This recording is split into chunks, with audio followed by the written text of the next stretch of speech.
Baik, selanjutnya mungkin sudah kita masuk ke pembicara kedua. Cuma mohon izin untuk rekan-rekan panitia, ada yang pernah berkunjung ke klinik Bona Mitra? Ada? Oke, oh, dua orang. Kebetulan saya pernah, Dok. Untuk itu, waktu itu pada saat pengecekan COVID. Ya, jadi saya datang ke Bona Mitra, stafnya ramah semua. Jadi mungkin lanjut aja, tapi sebelum kita masuk ke Dokter Ervi, izinkan untuk rekan-rekan Vanira untuk memutarkan video profil dari Bona Mitra Group. Ya, biar teman-teman lihat sekilas terkait. Nah, ini videonya. Boleh? Silakan diputarkan.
Terima kasih banyak kepada panitia library ya yang sudah mengundang saya hadir di sini.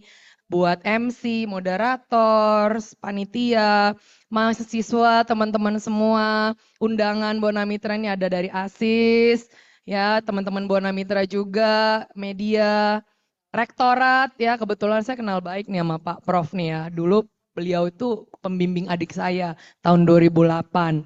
Kepilih jadi prof. Jadi akhirnya makin mesra lagi hubungan Bona Mitra sama Telyu.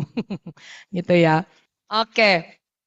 Kita langsung masuk deh. Pada waktu Pak Yudi me-WA saya pertama kali kurang lebih sebulan yang lalu, Dok, tolong kami dari Open Library ini literasi event mengundang Bona Mitra dari aplikasi penerapan sehari-harinya tentang AI. Jujur saya agak deg-degan loh teman-teman. Ya Prof, saya deg-degan karena this is a new thing gitu loh buat saya. Walaupun sebenarnya AI ini sudah di mana-mana sekarang. Tadi benar yang Prof bilang, nanti akan ada di slide saya bahwa data analisis, presisi marketing, ya itu semua akan berkembang dengan AI ini. Jadi sebenarnya AI ini bukan meniadakan job dari manusia, tapi justru malah membuka lapangan kerja sebanyak-banyaknya. Mau tahu gimana nanti ya satu-satu. Selamat sore. Ditanya kalau gitu di mana? Kang Menkes Damang, Damang, Pak. Suaminya kita lihat kita. Yang suka Pak Yunus, Bona Mitra. Saya Dokter Ervina dari Bona Mitra. Dari Bona Mitra. Yang di Bandung. Kabupaten Bandung, Pak Menkes. Hatur nuhun Pak Menkes. Kami berterima kasih atas supportnya sebagai grup klinik swasta terakreditasi nasional pertama senasional di Kabupaten Bandung dan Jogja. Pak Menkes punten Bu Dewi dari kemarin ngatur waktu tak can sempat wae waktu nae. Ibu Dewi. Mohon Bu Dewi. Mau ketemu. Oh, tak can sempet. Nanti lain kali ya Pak Menkes ya. Nuhun pisan. WA aja nanti dari Mohon. Terima kasih banyak, hatur nuhun pisan kepada Pak Menteri Kesehatan Republik Indonesia Pak Budi Gunadi Sadikin atas support dan doanya kepada kami grup Klinik Bona Mitra Kabupaten Bandung dan Yogyakarta sehingga memperoleh sebagai grup klinik swasta pertama terakreditasi nasional se-Indonesia. Udah ya, Pak Menterinya sibuk. Terima kasih. Ya, hatur nuhun lah, puji Tuhan kepada Tuhan Yang Maha Kuasa. Dan ini tuh salah satu hal kesamaan antara Telyu dan Bona Mitra keluarga. Karena tadi waktu Mars Telyu ditampilkan itu jelas ya. First rank private university in Indonesia. PTS nomor 1 swasta terbaik se-Indonesia di Kabupaten Bandung. Dan Bona Mitra sebagai grup klinik swasta pertama terakreditasi se-Indonesia. Buat kita semua tepuk tangan yang biasa. Bangga nggak jadi mahasiswa Telyu? bangga, Jadi Sivitas Telyu? bangga, Jadi Sivitas Bona Mitra? bangga. Nah, gitu dong. Ya ini tadi ya, dan kami sudah terakreditasi semua ya teman-teman. Jadi standar pelayanan yang kami berikan itu standar akreditasi, bukan apa kata Dokter Ervina, tapi apa yang ditentukan oleh Menteri Kesehatan. Ya memang dalam prakteknya hapunten saya di sini mewakili teman-teman. Mohon maaf apabila kami masih banyak kekurangan, masih banyak harus belajar. Kami manusia biasa, apalagi di zaman sekarang ini menjadi tenakes itu tidak mudah. Seperti yang tadi Pak Prof bilang, klien kami itu manusia. Selalu apa? Teman Bona Mitra, kalau saya ngomong, klien kita manusia yang punya hati, pikiran, dan perasaan. Klien kami bukan komputer, orang. Salah ngomong sakit hati, salah nyuntik nyawa, ya. Jadi ini semua standar akreditasi ini mulai dari pelayanan, gedungnya, main ke Bona Mitra deh, ya. Sampai kalau tadi kalian lihat robot ngepel-ngepel itu berapa kali sehari, buang sampahnya, sampah medis, sampah domestik, itu ada standarnya. Dan kami, puji Tuhan, alhamdulillah, sudah memenuhi standar ini semua. Jadi nggak usah takut. Ya, kalau mau berobat ke Bona Mitra, sok. Kalau ada yang masih belum sesuai standar, bilang sama saya ya, jujur. Oke, nah ini juga terima kasih kepada Pak Rektor ya, Pak Prof Suyanto. Ya, kita sudah tanda tangan bulan September kemarin ya, dan beberapa fakultas sudah dalam proses MOA, yaitu Fakultas Komunikasi (FKS) sama Fakultas Ilmu Terapan, menyusul fakultas-fakultas yang lain. Ini berikutnya kayaknya nih Pak, habis ini elektro. Oke, inspiration story katanya disuruh ceritain sukses story, cenah Pak Yudi. Ya, tapi bagi saya punten, saya ngerasa belum sukses beneran deh. Saya ngerasa masih terus berupaya. Jadi saya bilangnya inspiration aja ya Pak Yudi ya, sanes sukses. Jangan heran saya orang Batak bisa bahasa Sunda. Atos 12 tahun Bumina di dianya, di mana bumi dipijak, di situ langit dijunjung. Asal jangan lupa akan kulitnya, kacang jangan lupa akan kulitnya. Bahasa Batak, boy doau, ya, horas. Jadi gini, Bona Mitra ini tadinya saya tuh sama sekali nggak ada rencana mau bikin klinik loh teman-teman. Sebenarnya saya tuh mau jadi dokter spesialis, beneran deh. Saya tuh cuman mau datang ngobatin pasien pulang. Sampai suatu hari Tuhan itu dengan luar biasanya bikin kejadian begini. Tahun 2015 awal itu saya hamil anak kedua Joseph. Usia kehamilan saya hampir 32 minggu. Artinya saya udah hamil besar. Anak pertama saya Bona. Anak pertama saya namanya Bona. Kayak namanya Bona Mitra. Kami sudah tiba di suatu rumah sakit di Bandung. Sudah mau masuk ruangan dari IGD. Kejang dong. Kejang. Jang. Saya hamil besar. Kebayang nggak perasaan seorang ibu gimana? Wah pokoknya saya panik luar biasa lah. Meskipun saya dokter panik juga. Jangan kira dokter nggak panik. Panik juga. Kejang. Bibirnya udah biru, udah putih, nggak bernapas. Nah, akhirnya tertolong. Tapi pada saat anak saya di ruang rawat, itu saya berpikir begini teman-teman. Kayaknya nggak mungkin saya jadi spesialis. Bagaimana caranya saya ini mau menjadi seorang ibu untuk anak saya, bahkan anak saya yang kedua udah mau lahir saat itu, menjadi istri bagi suami saya, tapi saya juga tetap mau jadi seorang dokter gitu loh. Kira saya kepikir gitu dan saya ngobrol sama suami saya. Kira suami saya yang bilang, dan puji Tuhan suami saya ini mendukung sekali karir saya. Dan suami saya ini dosen di Maranatha manajemen ya, ekonomi dan manajemen selama 10 tahun. Dia bilang kita bikin klinik aja karena belum ada di Bojongsong ini dulu 2015-16 belum ada. Hanya ada puskesmas sama ada klinik dulu Aviati ya kalau nggak salah, dan itu kliniknya agak jauh ke sono. Sekarang Aviati pindah menuju ke daerah Bale Endah, nggak ada gitu. Akhirnya ya udah yuk kita bikin aja. Harapan saya di situ cuman ya udah aku cuman mau praktek pulang gitu loh, ngurus anak. Gak pernah kepikir yang aneh-aneh tuh enggak. Maksudnya kayak kita nanti akan ekspansi, kita nanti akan menjadi perusahaan terbuka, terdaftar di bursa efek. Nggak ada. Bahkan saya berdiri di sini pun saya nggak pernah kepikiran. Itulah ya, Tuhan itu baik banget gitu. Dan ini thank you buat teman-teman dari Buana Mitra. Ini diwakili oleh mereka semua karena yang lain masih meriksa pasien. Tanpa kalian tuh saya nggak ada di sini loh. Thank you banget nih buat teman-teman Buana Mitra. Punten ya kalau saya bawel, cerewet, suaranya kenceng, nu ageng pisan itu dokter sih. Atuh meni galaknya gitu ya. Ya kurang lebih begitu. Nah, saya juga melihat penduduk Kabupaten Bandung ini luar biasa loh banyaknya. 3,9 juta jiwa itu yang terdaftar di statistik. Yakin saya lebih. Nah ini tesis saya dulu. Tesis saya dulu itu membahas tentang sebegitu luas dan banyaknya penduduk Kabupaten Bandung, tapi klinik yang terdaftar itu belum cukup. Kalau nggak salah data dari Asosiasi Klinik Kabupaten Bandung terakhir tahun 2025 ini memang sudah 170, tapi masih bisa nge-cover 3,9, belum. Masih cukup, butuh lebih banyak. Bahkan BPJS sendiri pun bicara ke kami Buana Mitra, yang saat ini sudah ada 4 di Kabupaten Bandung, 1 di Jogja. Doain akhir tahun ini mau ada 5, masih kurang juga. Terutama di daerah sono, ujung Pengalengan, Ciwidey, nah itu masih kurang banget. Banjaran, ada warga kabupaten yang jauh-jauh di sini? Ada? Gak ada, oke. Terus, terbentuklah pertama kali 2016 bulan Agustus. Ya. Nah pada waktu tahun 2018, itu kami menerima penghargaan pertama kami sebagai klinik berprestasi langsung, dulu masih Pak Dadang Nasir, itu langsung Bupati Kabupaten Bandung yang memberikan kepada kami. Ya, waktu itu ceritanya dinilai dari staf khusus Bupati kalau nggak salah menilai beberapa klinik di Kabupaten Bandung dijadikan sampel.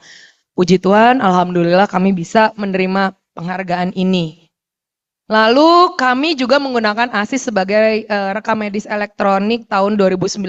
Berdiri dong.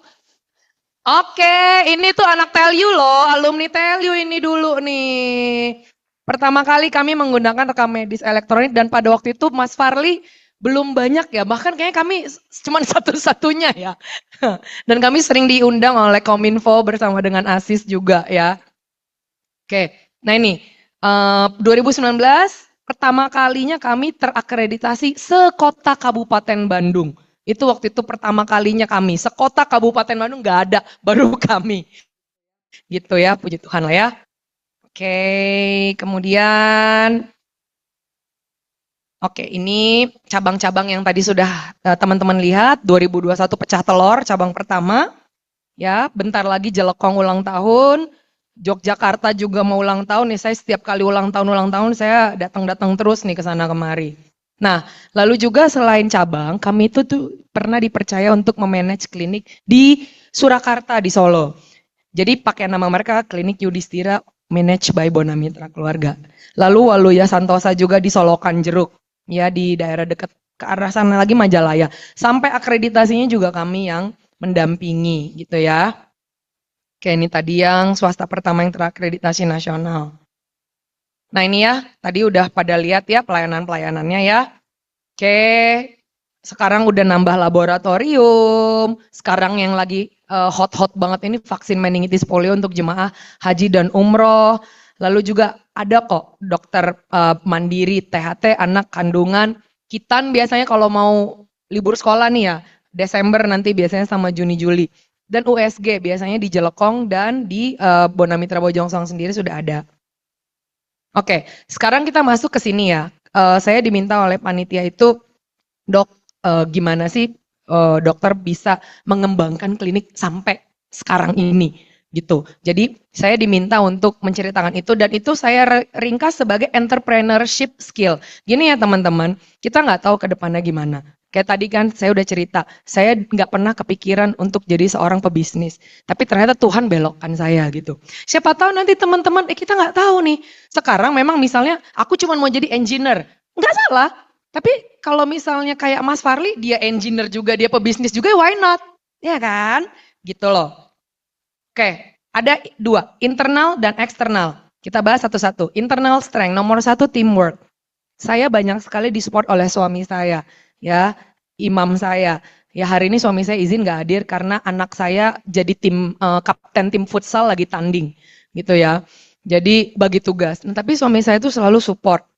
Itu yang pertama, support dari keluarga. Yang kedua, support dari tim yang ada di klinik. Masing-masing klinik itu punya dokter penanggung jawabnya masing-masing, punya koordinatornya masing-masing, punya standar operasional prosedur dan tugas-tugas yang harus dibagikan masing-masing. Sehingga kami itu sangat terstruktur secara manajerial dan secara tim. Lalu kalau udah ada tim, udah ada terstruktur tugas-tugasnya, langkah selanjutnya harus diapain? Yang tahu jawabannya dapat voucher nih. Yang bisa tahu 2 langkah atau 3 langkah ke depan, saya kasih vouchernya nih. Sebelumnya izin memperkenalkan diri. Nama saya Edward dari Fakultas Ekonomi Bisnis, Hore, ekonomi bisnis keren banget. Terus? jurusan MBTI, angkatan 22. Kalau berdasarkan dari pelajaran saya, Bu, kalau kan kita sudah ada teamwork nih, sudah tahu SDM-nya bagaimana, Yes. penempatan posisinya di mana. Tentunya kita sudah ada sumber daya. Tapi sumber daya itu nggak bakal jalan kalau tidak ada planning. Oke, terus? Kalau sudah di planning untuk ibaratnya mau bikin proyek kan, Bu.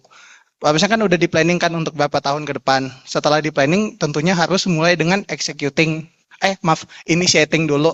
Memulai planning tersebut, kemudian Oke. mengeksekusi apa yang sudah di planning. Oke. Dan Terus? tentunya Kalau udah dijalanin diapain? kalau udah jalanin tentunya ada namanya monitoring, Bu. Yes, that's it. Bener banget. Kalau kasih dong vouchernya. Pinter kamu. Monitoring and routine evaluation. Dan ini yang saya jalankan setiap sebulan sekali. Saya ngiter semua cabang. Bahkan saya sampai ke Jogja. Ya. Karena kalau nggak dimonitoring, bablas sudah. Mau katanya SDM, mau katanya sistem AI, mau katanya sistem keuangan. Benar ya Mas Farli ya? ASIS juga begitu nih, dari ASIS nih, datang nih dia nih. Lah, lalu internalnya kalau udah kayak begitu, saya akan memperkuat apa yang menjadi kekuatan dari klinik itu. Jelas klinik, jadi yang saya training dan workshop, perawatnya, dokternya, bidannya, apotekernya, asisten apotekernya, ini kami sangat concern terhadap hal-hal seperti ini. Ya, supaya kompetensinya benar-benar semakin lama semakin ditingkatkan. Dokter-dokter juga saya kirim kursus, itu kami sangat concern dengan hal-hal yang seperti itu. Nah ini secara general, kebetulan saya di klinik, nanti teman-teman juga terapkan di bisnisnya masing-masing. Gitu ya. Planning tadi benar yang Edward bilang, gitu ya. Kita tuh harus strategi kita mau ngapain sih? Setahun, 2 tahun, 10, 20, ya. Planning itu harus ada, nggak bisa enggak. Nah ini salah satu dari internal yang harus dikuatkan. Karena kalau kita tuh punya planning, kita tuh akan lebih terarah ya. Kalau orang yang nggak punya planning, hidupnya pasti bakal ngasal-ngasal dan itu nggak bisa kayak begitu. Hidup di dunia ini tuh mulai dari bayi juga kita sebenarnya udah pasti punya planning. Mau nyusu jam berapa, ya kan? Cuman kitanya aja nggak sadar. Tapi kalau kita udah semakin diberikan pertumbuhan secara fisik dan mental, kita tuh pasti punya planning. Punten ODGJ aja, mereka tuh punya planning kok. Dalam pikiran mereka punya planning, cuman mungkin ya mereka kita menangkapnya berbeda aja, tapi mereka tuh punya planning gitu loh ya.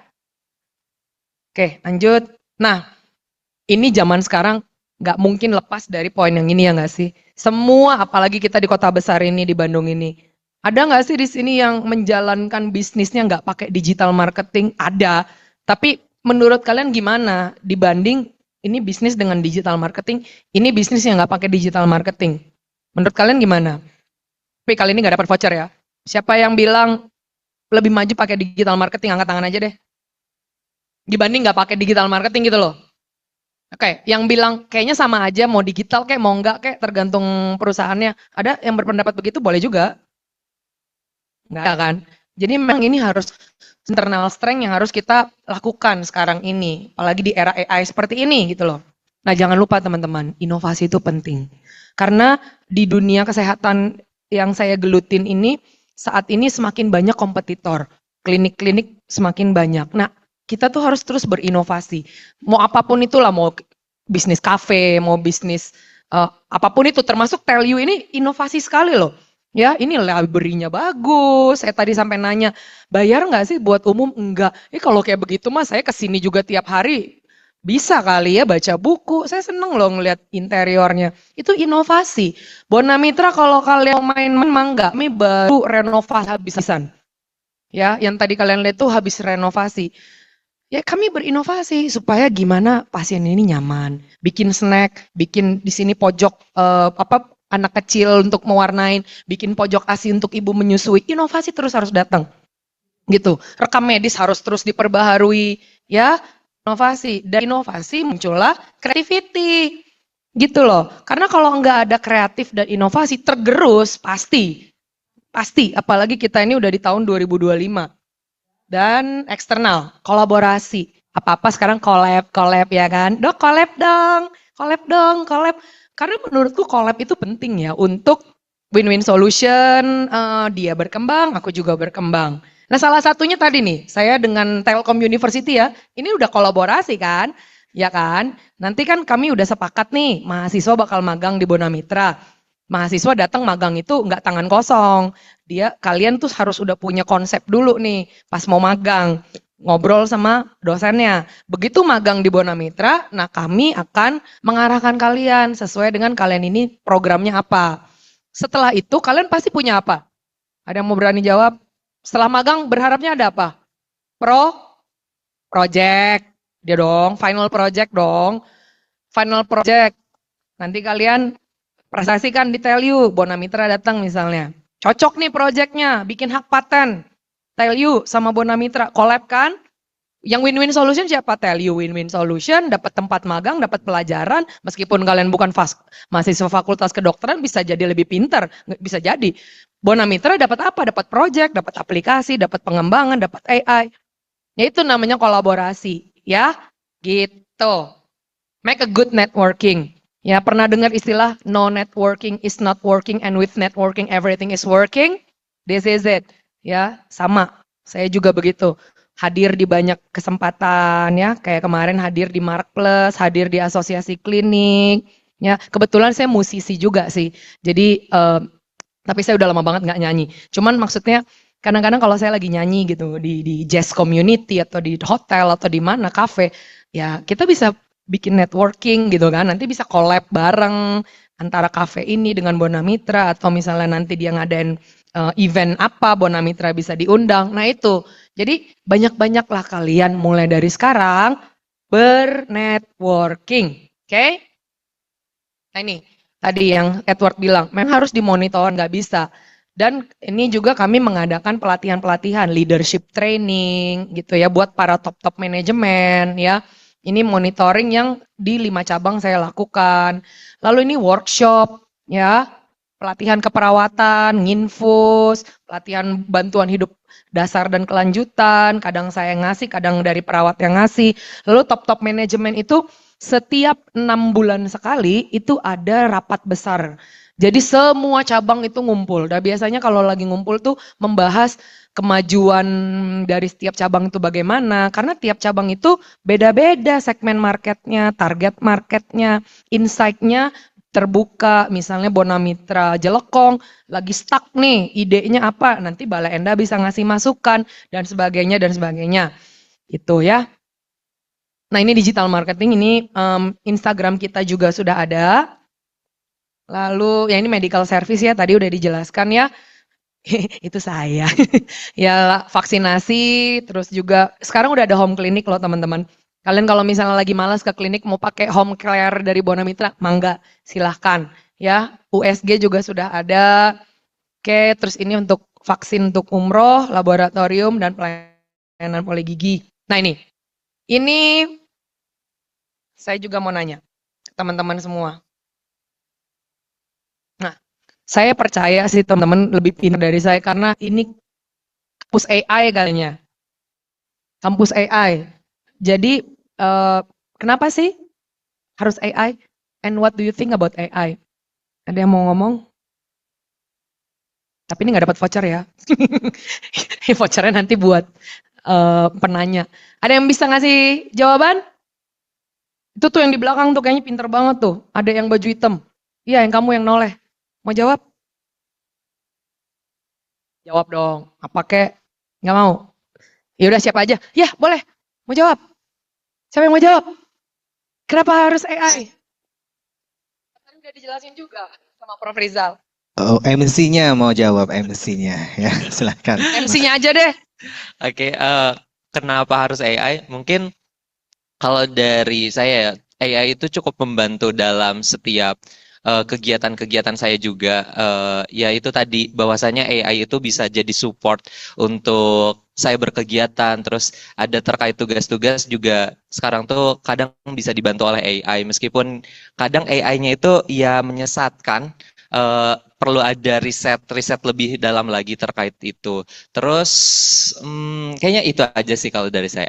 Pertanyaan yang lebih lanjut lagi nih, yang diharapkan oleh kalian kalau bisa menggunakan AI pada medical service seperti kayak kami-kami ini. Mungkin boleh yang lain yang jawab. Yang diharapkan oleh kalian ini sebenarnya saya biar tahu juga sih audiens itu ngarepnya apa.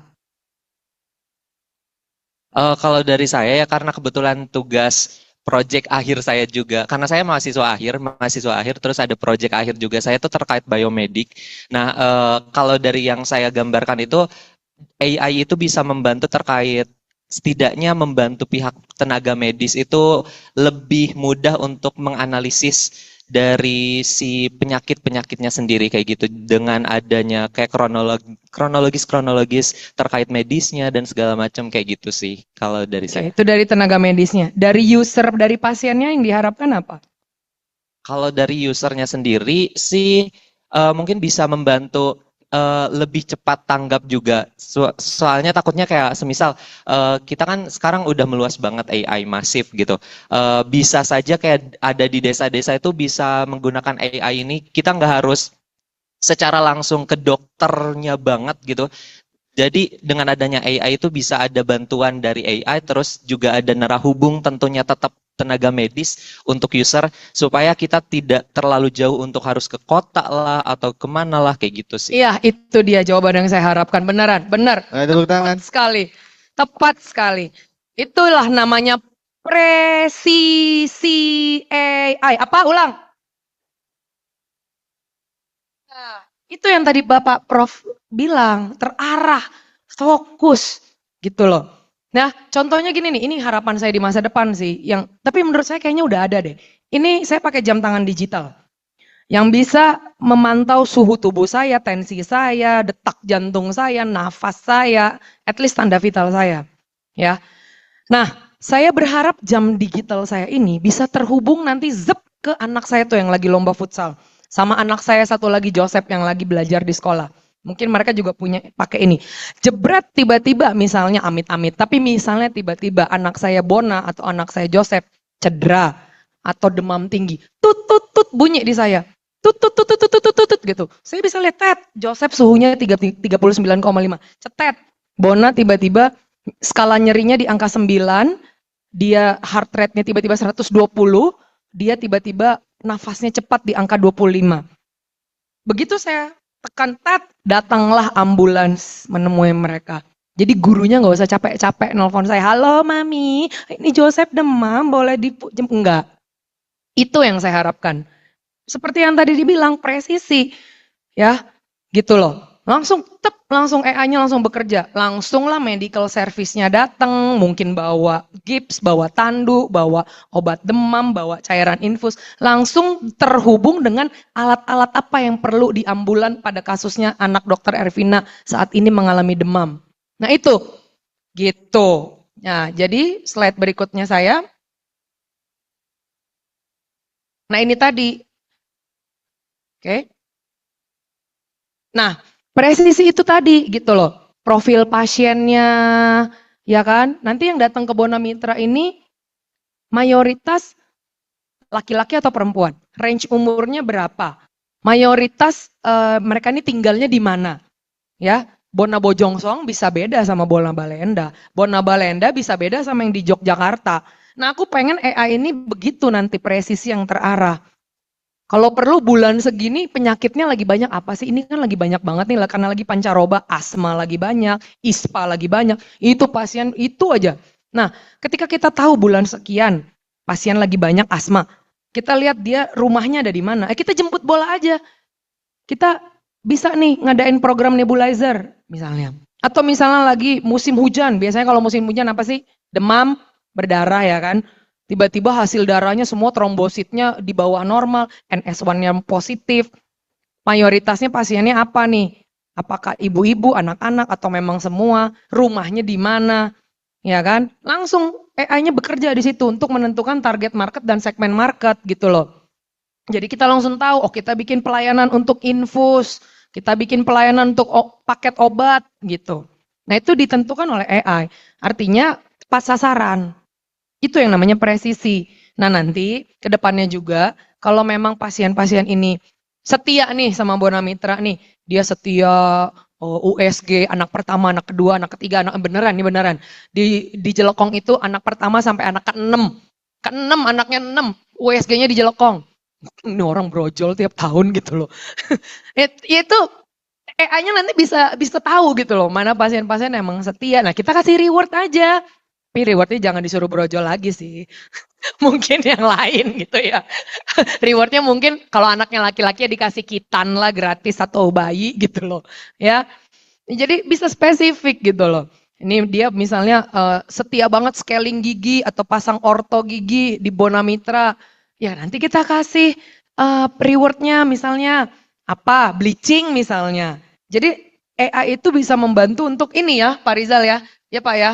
Kayaknya Bapak yang lebih expert di bidang ini. Kalau ini harapan-harapan dari kami gitu loh yang ada di fasilitas kesehatan tingkat pertama.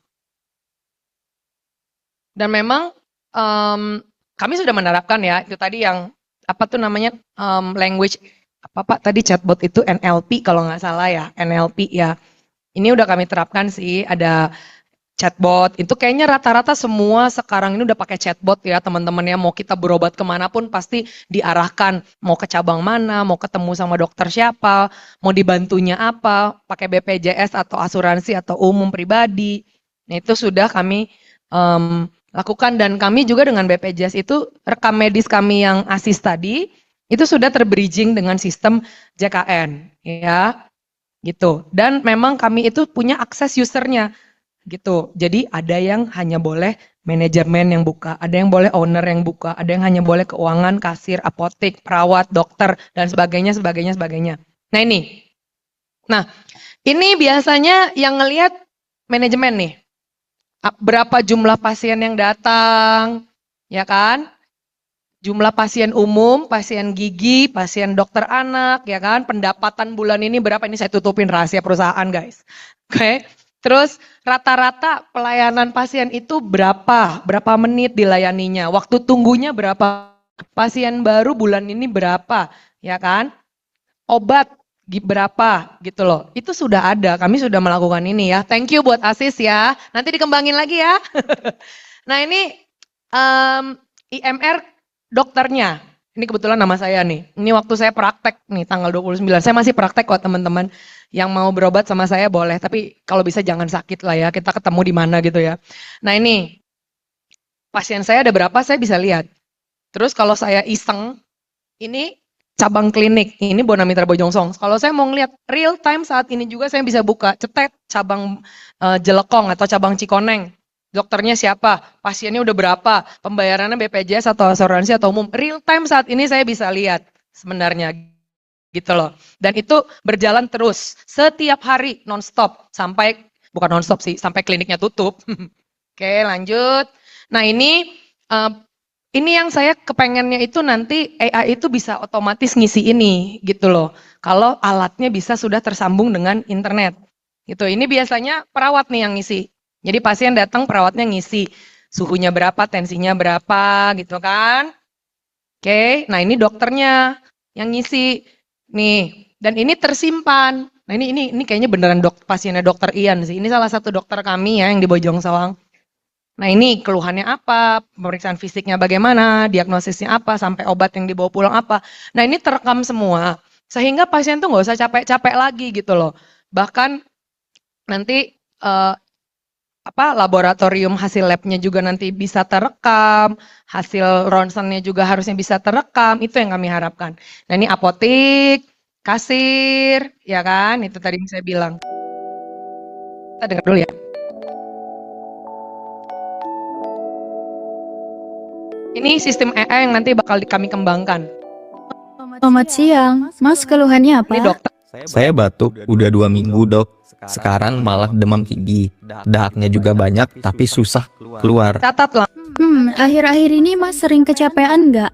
Tidurnya cukup, makan teratur, atau ada kemungkinan kehujanan? Iya dok, saya sering begadang, tidur paling cuma 4 jam, dan makan juga nggak teratur. Terus sering kehujanan pas naik motor pulang kerja, soalnya sekarang lagi musim hujan. Wah, itu bisa memperparah kondisi. Sekarang Mas banyakin istirahat ya. Tidur minimal 6-8 jam per hari, minum air putih 3-4 liter biar dahaknya encer. Saya kasih antibiotik dan obat pengencer dahak. Nanti juga kita lakukan nebulizer. Kontrol lagi 3 hari ke depan ya Mas. Kalau belum membaik, kita evaluasi lagi. Baik, terima kasih. Habis itu kita generate pakai AI.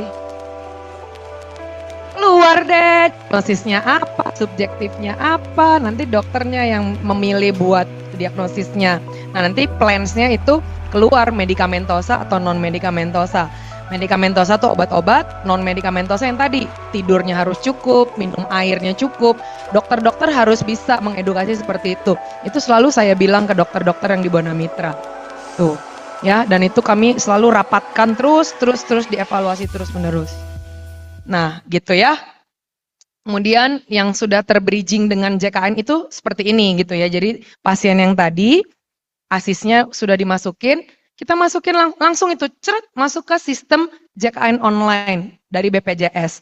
Dan udah keluar itu nanti diagnosisnya apa, keluhannya apa, terapi obatnya apa, non obatnya apa. Nah, ini ada lagi prosedur yang lain. Ini tentang pemeriksaannya, misalnya USG. Nanti langsung keluar tuh ICD-10-nya, ICD-9-nya apa. Nah, ini lebih ke arah kami sih, user dari medisnya. Karena kami diharuskan untuk memasukkan ICD-9 kalau ada prosedur. Memang ribet banget loh zaman sekarang ini. Tapi nggak apa-apa, itu memang harus kita lalui. Oke. Ini untuk hasil laboratorium. Nah, misalnya pasiennya dicek lab, ya kan? Nah, nanti filenya tinggal kita klik aja, input, oke langsung keluar datanya, jeng-jeng. Jadi nggak perlu diinput manual lagi gitu ya, Suster Mutia dan Suster Sylvia. Nggak capek kan? Nah, jadi bisa ketahuan nih pasiennya kenapa sebenarnya. Gitu, keren banget nih Asis, tepuk tangan buat Asis dong. Tuh ya. Terus, oke, ini sebenarnya kami udah rapat dengan FIT, ilmu terapan, dan mumpung lagi ada orang ASIS juga di sini, dan mumpung juga ada orang biomedik di sini, ya kami ke depannya udah pasti mau yang terintegrasi dong, supaya bisa booking online nih untuk pasien-pasiennya, perkiraannya jam berapa dia bisa datang, antriannya udah nomor berapa antrian lagi, atau antrian udah kelewat atau belum, sisa waktu pasien yang bisa dilayani, pemilihan dokter dan jam layanan, slot jumlah pasien yang bisa dilayani di hari tersebut, itu kami pengen banget ke depannya begitu. Lalu juga kalau misalnya dia mau periksa lab atau home care, bisa lebih terjadwal dan bisa tahu jam berapa bisa dilayani. Nah, nomor 5 ini harus ada pembatasan juga sih. Pasien bisa melihat resume medis milik pribadi karena ini terbentur juga dengan peraturan Kemenkes kalau nggak salah tentang rekam medis ya, tentang kerahasiaan rekam medis karena sebenarnya rekam medis itu confidential. Jadi paling poin 5 ini pasien paling cuma tahu dia terakhir datang tanggal berapa, ke Bonamitra yang mana, sama dokter siapa, dan dikasih obat apa. Paling itu sih. Kemudian juga, nah, kalau ada inform consent bisa ditandatangan secara digital. Karena sekarang ini apapun tindakannya kita harus pakai inform consent. Mau disuntik, mau diperiksa darah, mau ngasih obat kejang ke anak, mau di nebulizer, mau diinfus, semua harus pakai inform consent. Gitu ya.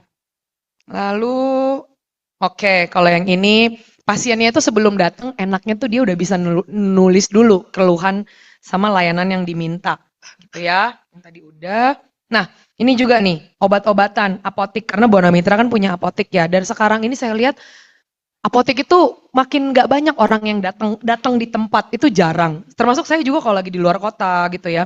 Maunya paling pakai aplikasi kan. Aplikasi apapun lah yang ada. Entah Halodoc, entah Grab, entah apapun lah. Nah, kami berharap Bonamitra juga begitu. Bekerja sama dengan pihak ketiga untuk pelayanan pengantaran.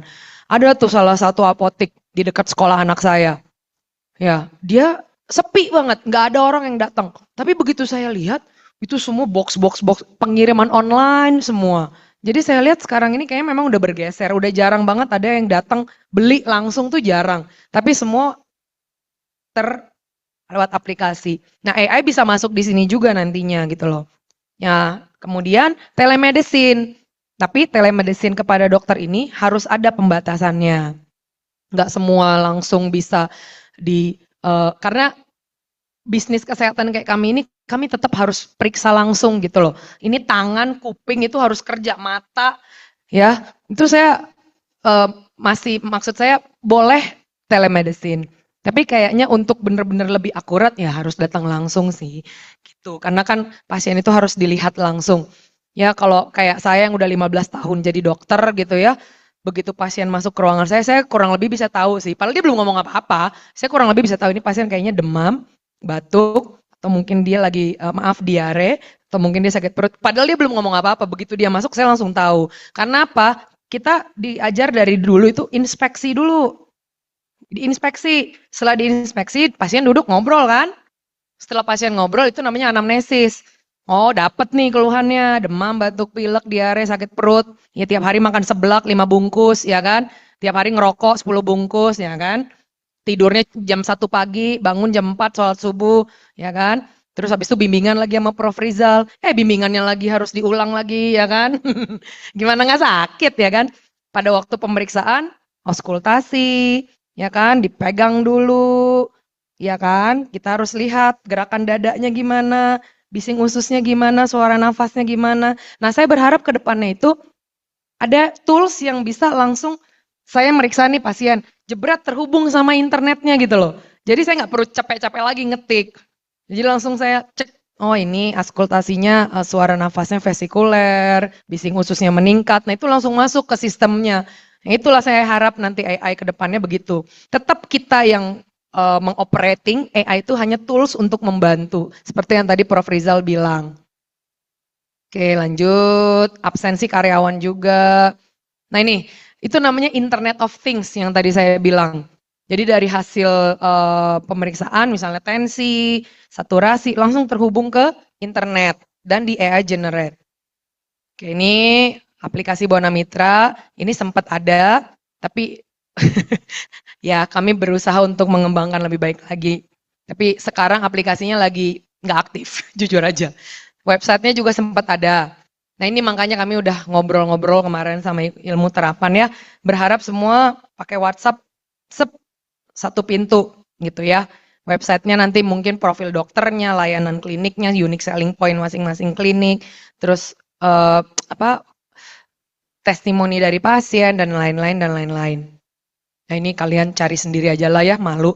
Nah ini ya puji Tuhan juga kami kemarin dapat penghargaan dari Mark Plus sebagai entrepreneur corporate ya. Ini yang ngasih langsung owner direktornya sih. Tuh. Oke. Oke, nah ini kemarin udah ya dengan FKS, dengan ilmu terapan juga udah. Mungkin ke depannya nanti ya menyusul fakultas-fakultas yang lain ya. Nah ini yang kemarin tadi saya bilang, ini Bupati tahun 2018 sih. Oke, if you can control your ambition, you won't overextend yourself. If you do not overextend, you will not harm your health. If your health is good, your mind becomes balanced easily. If your mind is balanced, you will find happiness in little things. Ya maksudnya, teman-teman hidup ini gak usah ambisi-ambisi banget lah. Boleh, planning boleh, merencanakan boleh. Tapi yang paling pentingnya kesehatan, mental dan fisik kita kok. Ya, saya juga jadi orang gak usah ngotot-ngotot banget. Makin kita ngotot, makin gak dikasih sama yang di atas. Makin kita let it go, let it flow, makin dikasih. Saya juga selama ini banyak jadi seorang ibu kok. Kayak saya sebenarnya kalau mau ngekeh di Bona Mitra, kayaknya tahun segini udah punya klinik 20 kali. Tapi kenapa klinik saya baru 6? Karena saya nggak terlalu ngekeh gitu loh. Saya lebih banyak main sama anak saya melihat perkembangan mereka. Tapi makin begitu Tuhan kasih aja kok rezekinya gitu ya. Your mind harus balance, oke? Just because something you desired did not happen, it doesn't mean that the effort you put in was meaningless. Ya, kalau misalnya kamu nggak tercapai nih, bukan berarti usaha kamu itu nggak bermakna. The experience and knowledge you gain through the process will be useful to you in other ways, even if you fail.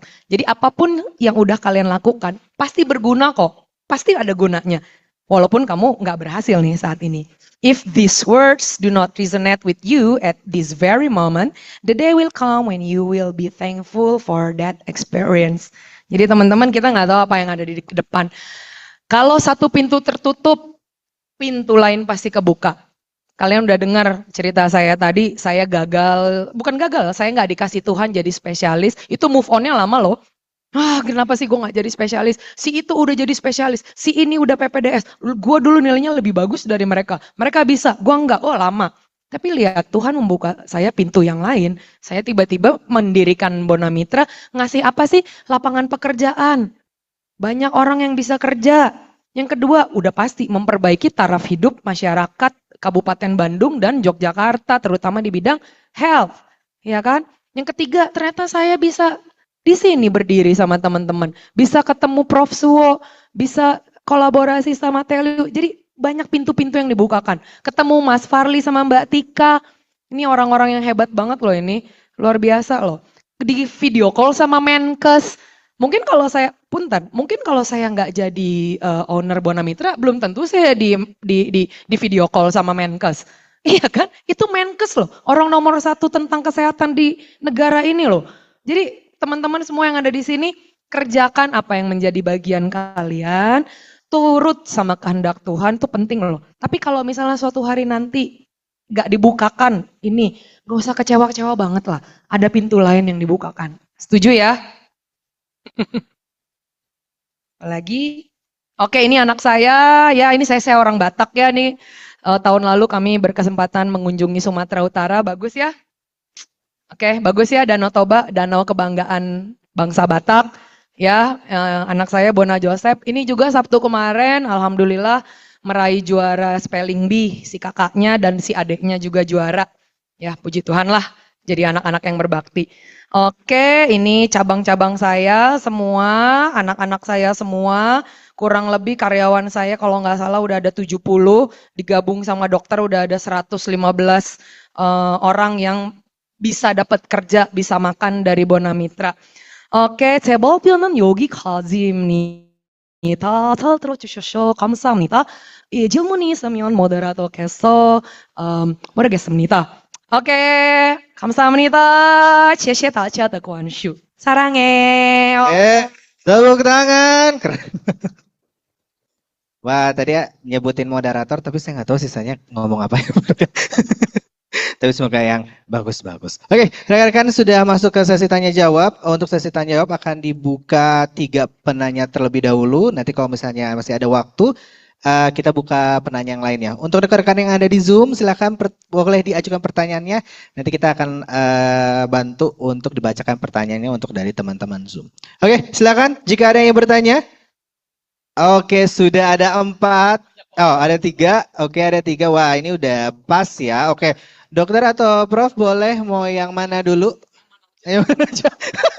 Oke, yang di depan dulu yang pakai baju hitam. Izin sebelah sini, paling depan Mas Gilang. Oke, ya nanti kita. Oke, silakan ajukan pertanyaannya. Oke, Assalamualaikum warahmatullahi wabarakatuh. Waalaikumsalam warahmatullahi wabarakatuh. Selamat pagi menjelang siang kepada Prof. Ahmad Rizal sama berserta Dr. Ervina Ria. Mohon izinkan saya untuk memperkenalkan diri. Perkenalkan saya Sultan Raisa Fidyatullah, berasal dari Program Studi Teknologi Rekayasa Multimedia Angkatan 2023. Di sini saya ingin bertanya terkait penggunaan AI. Apakah penggunaan AI ini terintegrasi ketika pasien itu bisa mengetahui bahwa intervensi dari AI itu digunakan dalam pengobatan ataupun kesehatan mereka. Apakah pasien juga bisa mengetahui ataupun mendapatkan rekomendasi dari AI-nya tersebut supaya mereka lebih transparan gitu? Apakah mereka tuh diobati berdasarkan rekomendasi AI yang telah di-generate dan lain sebagainya? Apakah mereka juga memiliki hak dan lain sebagainya? Mungkin itu aja yang dapat saya sampaikan. Terima kasih. Oke, terima kasih. Untuk ya pertanyaan ditujukan buat siapa? Keduanya atau Prof. Rizal atau ke Dr. Ervi? Boleh ke duanya, Dua-duanya. Oke. Oke, enaknya kita tampung dulu aja mungkin Dok ya? Atau mau langsung jawab? Langsung jawab. Oke, silakan. Mungkin silakan Prof. Rizal, kira-kira kalau misalnya ada pasien itu punya hak nggak kalau dia dapat diagnosisnya itu apakah ternyata ini dari AI, tapi ini jadi dokter. Nah, seperti itu. Silakan, Dok. Profesor. Pertanyaannya keren. Oke. Simpel tapi keren. Oke. Jadi gini, sayang sekali saya tadi salah kirim filenya. Jadi saya sebenarnya kalau di PPT yang saya siapkan tuh ada definisi responsible AI dari IBM, kemudian ada ethical AI-nya Microsoft. Salah satunya ada transparansi gitu. Jadi gini, kalau yang saya pahami ya, kita harus tahu proses di dalamnya. Misalnya gini, dokter kalau misalkan memang menggunakan AI untuk ini ya, bilang aja ini dari hasil diskusi, kemudian dari ini saya di AI itu saya ambil kesimpulan atau diagnosis ABC. Itu jauh lebih jauh lebih pas gitu buat pasiennya gitu. Karena gini, dulu sebelum rame-rame AI, saya punya teman dokter di Jember itu dia sedia laptop juga. Kalau ada pasien ini, dia browsing. Waktu itu kan browsing aja kan. Oh ternyata bener ini. Terus diajak diskusi itu pasiennya.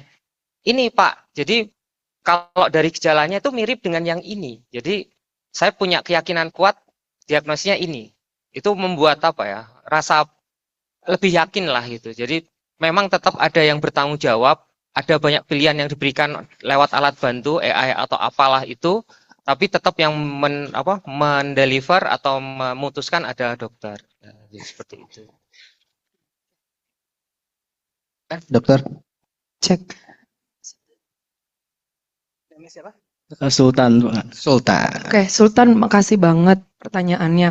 Tadi udah dibantu jawab sama Prof. Rizal. Kalau dari kami, dari tenaga medis, pasien itu seperti yang tadi saya bilang, itu boleh ya, dia berhak untuk tahu dia ini apa sih sebenarnya, mengarah kemana, terus bakal di treatment apa, dia berhak tahu, yaitu transparansi tadi. Tapi bagaimanapun keputusan itu di tangan dokternya juga. Apakah memang perlu atau nggak perlu gitu loh. Lebih ke arah ini sesuai nggak dengan penyakitnya sebenarnya. Nah gimana kalau misalnya kita masih belum tahu ini penyakitnya sebenarnya apa ya gitu loh. Misalnya sakit perut nih. Sakit perut itu jangan salah loh. Berkepanjangan itu banyak kemungkinannya. Ya bisa cuman asam lambung. Oke kalau cuman berhenti sampai di situ. Ternyata batu empedu. Kadang-kadang batunya kecil tapi efeknya ke orang beda-beda. 2, empedu yang meradang. 3, ulkus luka pada lambung, luka pada usus 12 jari. 4, jangan pernah salah, TBC usus juga bisa bikin sakit perut. Terus yang 5, yang kadang-kadang kita di luar naluri, di luar prediksi kita, tapi sebenarnya kami para medis tahu. Hati-hati dengan kanker. Kanker pada entah lambung, pankreas, usus 12 jari, Nah ini kami kemarin ya teman-temannya kita baru berduka banget ya. Salah satu dokter gigi kami meninggal dunia setelah melawan kanker pankreas 1 tahun.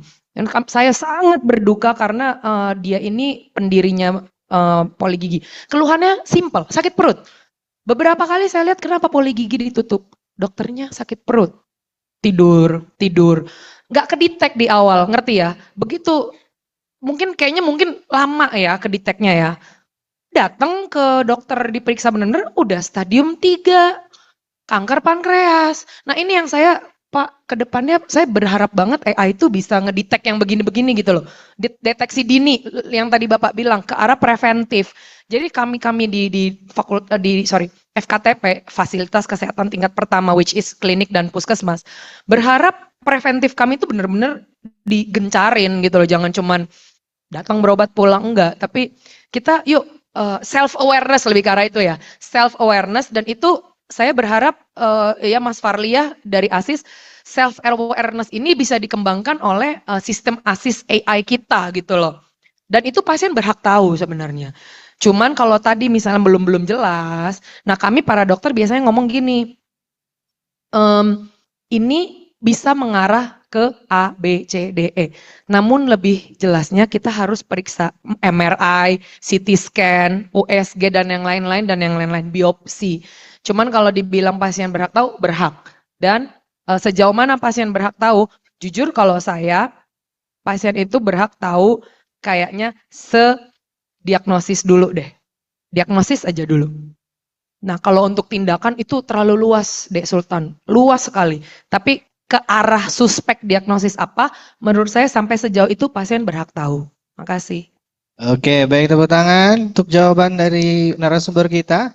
Selanjutnya pertanyaan kedua, kita maksimal untuk pertanyaan boleh 3. Mungkin yang di depan yang pakai kacamata nanti dilanjutkan dengan yang kacamata yang di belakang ya, Mas Cahaya. Boleh yang di depan dulu, Mas Gilang, berdiri, Mas. Kak berdiri, ya. Yang kacamata. Oke, nanti satu lagi yang di belakang ya. Oke, aku ada pertanyaan. Boleh diizin namanya Sorry, siapa? maaf. Oke. Perkenalkan, nama saya Reihan, saya dari Fakultas Ekonomi Bisnis, dan saya punya pertanyaan ke Pak Rizal dan Bu Ervina. Sebenarnya pertanyaan saya adalah, saya bukan orang medis ya, saya bukan orang biomedis atau apapun, tapi saya penasaran. Apakah mungkin jika kita membuat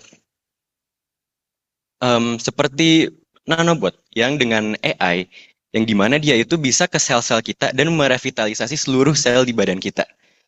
Dan bahkan dari AI ini dia bisa pattern recognition. Oh ini nih ada sel yang emang dia itu sehat. Ada juga sel yang emang gak sehat yang akan dibenerin sama nanobotnya ini. Dan bahkan mungkin penyakit-penyakit seperti kanker atau penyakit yang lainnya itu bisa dihilangkan dengan sistem seperti ini. Dan ke Pak Rizal, apakah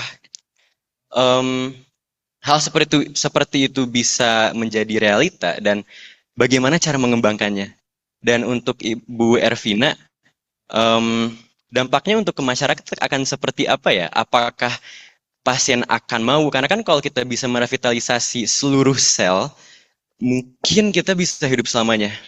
Dan apakah orang akan mau itu? Dan dampaknya ke sosial itu akan seperti apa ya? Apakah akan banyak chaos atau bahkan orang-orang tidak mau menerima hal itu? Sekian pertanyaan saya. Terima kasih. Oke, boleh tepuk tangan. Izin mungkin kita beralih dulu ke pertanyaan belakang, nanti terakhir baru dijawab semuanya, ya. Oke, siap, sudah dicatat sama saya, dokter. Aman. Oke, yang belakang berdiri. Nah, panitia mana nanti aja. Itu dulu. Panitia bisa nanya langsung nanti ke dokter sama Prof. Rizalnya ya. Yang ini dulu, silakan, Mas. Tes. Oke, jadi selamat siang, terima kasih atas kesempatannya.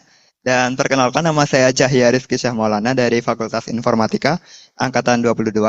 Jadi, melihat dengan berita kemarin dari China, di mana mereka mengumumkan bahwa mereka telah meluncurkan sebuah rumah sakit AI pertama di dunia. Namun masih terbatas secara virtual gitu. Nah, jadi untuk beberapa tahun ke depan ataupun di masa depan gitu ya, bagaimana seharusnya peran AI ini dalam menggantikan peran dokter itu sendiri. Jadi misalnya apakah si AI ini hanya sebatas dalam membantu dokter untuk mengambil keputusan yang diberikan oleh AI ataupun bahkan menjadi apa ya, seperti menggantikan keseluruhan atau automation dari si dokter itu sendiri.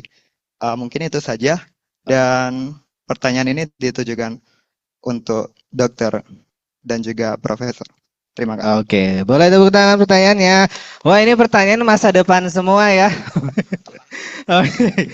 Jadi mungkin kita terkait teknologi dari Mas Raihan, teknologi revitalisasi sel dari pakai nanorobot. Nah, ini menarik, Dok. Kayaknya kebanyakan nonton film superhero mungkin biasanya udah ke depan. Nah, menurut dari kacamata Profesor Rizal seperti apa mungkin? Silakan sebagai yang awalnya untuk ahli di biomedis terkait. Ini pertanyaannya mengerikan lagi nih. Oke.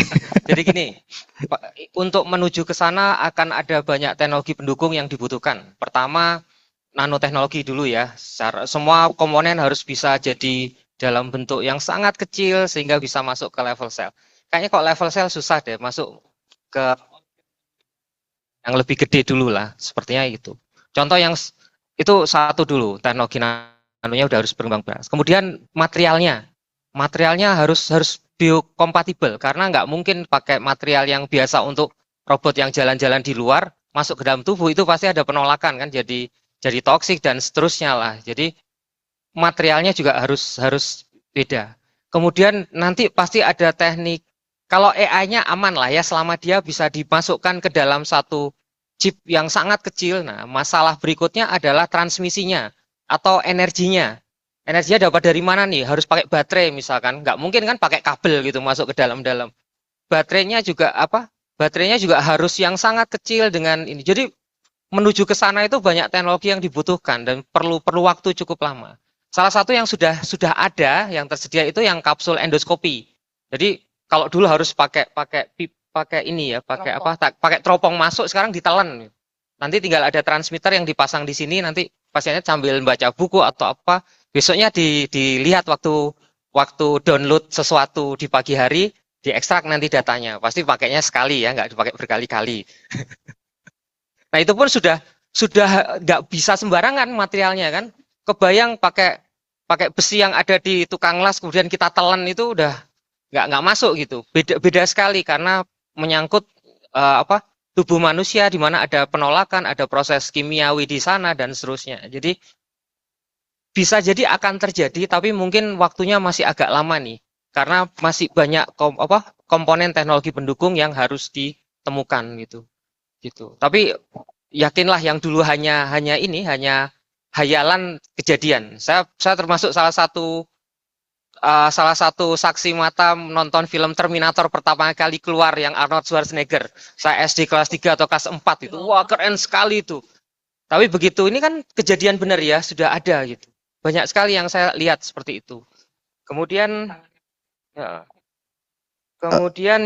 apakah menggantikan? Boleh langsung yang kedua. Yang kedua. Nanti boleh nanti lanjut untuk. Ya, ini juga rumah sakit AI pertama secara virtual oke lah, masih bisa. Tapi seperti tadi, menggantikan dokter rasanya enggak. AI itu, saya kemarin sempat nonton sekilas lah ya di short YouTube atau apa. AI itu enggak punya perspektif. Konteks itu dia enggak punya. Sehingga apa? Yang dia kumpulkan adalah data. Data dia lakukan dengan algoritma tertentu, keluar hasil. Tapi perspektif enggak ada. Kemudian konteks juga kadang-kadang nggak dapat dia, sehingga apa? Untuk menggantikan dokter itu rasanya masih agak jauh, karena itu ada faktor legal juga kan? Yaitu tadi seperti tadi, misalkan ada error terjadi karena AI-nya ada masalah, siapa yang disalahkan? Pembuatnya, developer AI-nya, atau siapa gitu kan? Jadi masalah ya. Anda lihat kemarin kan sempat rame tuh. Orang pada edit pakai Gemini atau pakai DALL-E itu, pakai DALL-E ya. Hasilnya bagus, gambarnya bagus, tapi secara seni nggak ada, kurang. Atau Anda kalau ke YouTube coba cari musik keroncong masa lampau, itu banyak musik AI itu. Saya dengerin ini keroncong tahun berapa, saya nggak pernah denger itu. Saya bukan penyanyi tapi senang musik. Saya tahu beberapa musik keroncong zaman dulu. Nggak ada rasanya, kayak dia hanya berulang aja gitu lagunya. Nah itu yang masih menjadi kelemahan AI. Mungkin akan jadi perbaikan ke depan, tapi rasanya tetap nggak bisa menggantikan manusia karena pola pikir di otak kita itu jauh lebih kompleks dibanding yang bisa dilakukan AI. AI menang hanya pada masalah bisa mengumpulkan data yang cukup banyak, bisa mengolah dengan dengan iterasi yang sampai ribuan bahkan jutaan tanpa lelah, tapi dia tidak punya perspektif dan tidak punya rasa, tidak punya kadang tidak bisa menangkap konteks. Paling itu sih. Oke, baik. Mungkin selanjutnya jadi nanoteknologi itu ada kemungkinan bisa ya, Prof ya? Sangat bisa ya. Mungkin tadi dari perspektif dari Sedikit lagi, tadi kan kalau kita lihat ujung-ujungnya orang kesehatan meningkatkan, menambah harapan hidup ya. Bahkan kok bisa nggak mati-mati kan? Betapa mengerikannya kalau itu terjadi. Orang tapi gini Mas, sepanjang-panjangnya orang hidup di satu titik, ini agak spiritual dikit, pasti dia bosen. Ngapain lah? Ya akhirnya harus mati juga gitu loh. Jadi saya nggak sampai segitulah. Tapi kalau orang zaman dulu mungkin karena belum tahu ya, makanya terus belajar ilmu-ilmu gaib, rawarontek, apalah gitu. Di luar konteks nih, jangan lupakan yang itu. Oke, mungkin kita selanjutnya jawab dari Dokter Ervina.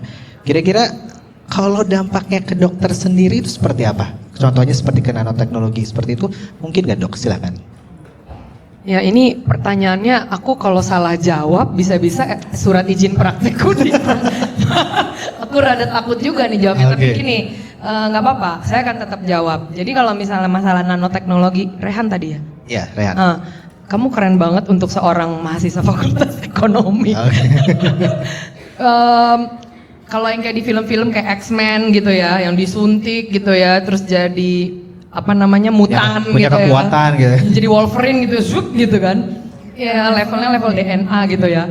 Tahu nggak, saya dulu waktu saya praktikum biomolekuler, waktu saya di fakultas kedokteran ya, waktu di UI, waktu saya udah belasan tahun, 20 tahun lalu ya. Nyari DNA manusia itu aja, saya ingat banget dosen saya itu butuh waktu di lab bertahun-tahun gitu loh, sampai ketemu yang kalian sering lihat helix-helixnya itu ya. Itu susahnya setengah mati, apalagi kalau nyuntikin nanoteknologi ke situ. Tapi saya nggak bisa bilang itu tidak mungkin, bisa aja, mungkin 2000 tahun lagi kita nggak tahu ya kan. Karena sekarang kayak stem cell deh contohnya, PRP deh. Ya, PRP. Mama saya itu di lututnya sudah disuntikan PRP. Jadi diambil darah dari darah diambil dari biasa kalau kita kayak dari brachial, kemudian disentrifuge.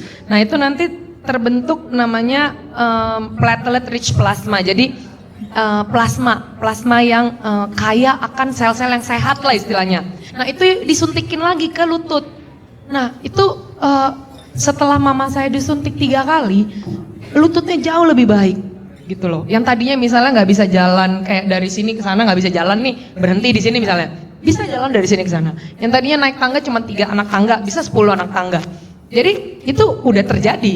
Yang tadi kata Bapak ini film Terminator Arnold Schwarzenegger itu yang dulu kita, apa nih? Udah ada gitu loh. Ya, saya sih nggak tahu ya, nggak menutup kemungkinan juga gitu. Barangkali 2000 tahun ke depan. Cuman kalau dari segi sosial ya, ya pasti chaos lah. Masa manusia nggak pergi-pergi gitu kan? Bahkan pernah dengar cloning nggak sih? Yang cloning ya, dan itu di suatu tempat entah berantah kayaknya masih mencoba, mereka ilmuwan itu masih mencoba untuk mengembangkan cloning, dan itu beberapa yang di cloning itu hewan ada loh yang berhasil di cloning, tapi masih nggak bisa seperti aslinya gitu loh. Ada kok domba kalau nggak salah, tapi nggak sama dengan aslinya gitu loh.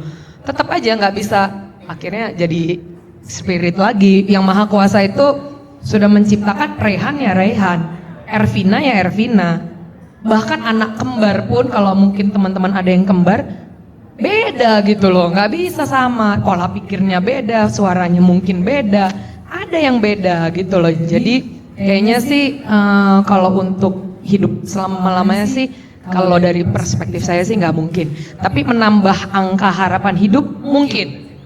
Mungkin kalau itu. Bahkan terapi-terapi kanker pun sekarang sudah jauh lebih canggih, abang ipar saya waktu itu kanker paru, ya tapi punten dia tidak di sini, dia di Belanda. Itu angka harapan hidupnya pertama terdetek kanker paru itu 2010, meninggalnya itu kalau nggak salah 2020. Lumayan kan, panjang ya, lumayan lama lah ya, kita manusia boleh dah berharap ya. Terus misalnya kasus-kasus jantung yang detak jantungnya itu lambat, kita bilangnya penyakit jantung yang bradikardi dengan AV block. Jadi jantung kita itu kan kalau berdetak nih, dek dek dek dek gitu kan, dek dek, ada sel Purkinje di jantung itu ada listriknya. Ya, kalau kalian anak teknik lebih gampang. Jadi listrik dari jantung itu dari atas ke tengah ke bawah itu ada listriknya, jebret. Itu namanya elektrofisiologi. Nah, ada pasien-pasien yang detak jantungnya gini, dek dek dek dek dek dek dek dek dek dek dek dek gitu. Ada, atau dia beb beb beb beb beb. Ya, itu namanya aritmia. Nah, sekarang sudah ada teknologinya, guys.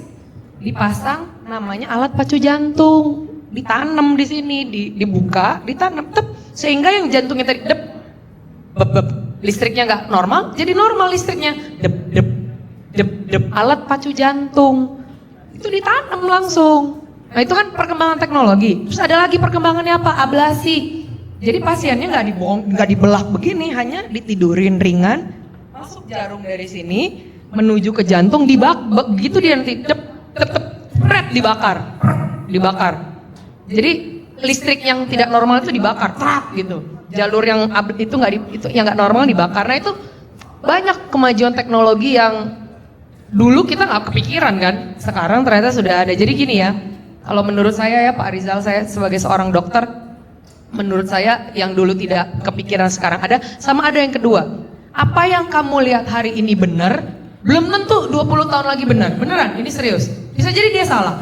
Kayak dulu, anak kalau demam dikompres air dingin. Ternyata salah. Gak boleh kompres air dingin, bolehnya kompres air hangat. Karena air dingin itu membawa feedback negatif ke sistem hipotalamus atau pengaturan suhu di otak. Sehingga anak semakin naik suhunya. Kalian mengira itu dulu benar kan? Ternyata salah. Jadi apa yang kamu kira benar hari ini belum tentu 30 tahun lagi benar. Dulu katanya kalau keselio cekrek diapain, diurut. Gak boleh diurut. Diurut itu malah bikin sprain muscle-nya makin parah. Yang ya diapain? Difiksasi dulu, langsung pakai perban yang itu loh, yang coklat itu. Fiksasi, nggak boleh bergerak. Digigit ular dulu diapain? Gitu. Nggak boleh, makin parah menyebar racunnya. Diikat gitu. Gitu. Enggak. Diapain kalau kegigit ular? Nih lagi banyak ular nih, jujur aja. Di rumah saya aja kemarin ketemu ular kobra. Digigit ular. Fiksasi supaya racunnya jangan menyebar. Bawa ke rumah sakit terdekat, kasih anti bisa ular. Fiksasi, mau lu pakai papan kayak mau pakai kardus, mau ikat sekenceng-kencengnya. Fiksasi. Kalau gitu. Makin parah. Kayak udah kan kalau bahasa Koreanya gitu. Nah jadi gitu ya, ini cuman ini aja sih kayak intermezzo aja. Kok gue jadi rame sendiri sih, ampun punten ya. Seru dok, seru. Mungkin sebagai dokter, tadi pertanyaan Cahya, mungkin nggak AI menggantikan dokter dari sudut pandang dokter sendiri? Silakan. Enggak, oke. Gampang kan? Karena kayak sekarang aja tuh ya, kita tuh di beberapa rumah sakit udah ada ini, robotik itu loh, yang operasi pakai robot. Padahal dokternya tuh nggak di mana? Di rumah. Yang operasi robotnya di rumah sakit. Iya, itu ada di rumah sakit besar di Jakarta dan di Bandung ini, nggak mau nyebut merek. Cuman dokternya misalnya lagi ada di Amerika Serikat, pasiennya dioperasi di Bandung, bisa. Tapi yang operasi siapa sebenarnya? Iya, dokternya kan. Robotnya kan hanya jadi kaki tangan kan. Ya AI juga begitu gitu loh. Yang mengoperasikan kita. Gitu, ini terkait etik juga. Nah, seperti yang Prof Rizal bilang, etik lagi sih. Ya, apalagi maaf lah ya, mohon maaf lahir dan batin. Negara kita ini dikit-dikit bentur dengan agama. Maaf aja, sebenarnya sih bagus, karena saya juga orang yang beragama ya. Sebenarnya bagus gitu loh. Cuman kadang-kadang ada hal-hal tertentu yang jadinya bisa berkembang, tapi enggak. Tapi itu sebenarnya menurutku oke juga, karena ilmu agama itu menurutku kepercayaan lah ya, iman sih, jangan bilang agama lah. Keimanan itu perlu menurut saya. Kenapa keimanan perlu? Ya kita harus tahu kita ini berasal dari mana, dari siapa. Keimanan tuh perlu, gitu loh. Saya seorang Nasrani ya, saya tahu siapa pencipta saya, Tuhan yang saya sembah siapa. Menurut saya itu perlu, karena secanggih-canggihnya teknologi manusia, secanggih-canggihnya AI, balik lagi kok yang mengatur hidup kita ini udah ada. Kayak yang tadi kesaksian hidup yang udah saya bilang, itu kuasa supranatural teman-teman. Mau secanggih-canggihnya AI, kalau bukan sang pencipta yang take control, nggak bisa. Apalagi manusia itu makhluk dengan akal budi tertinggi di antara makhluk hidup lain, gitu loh.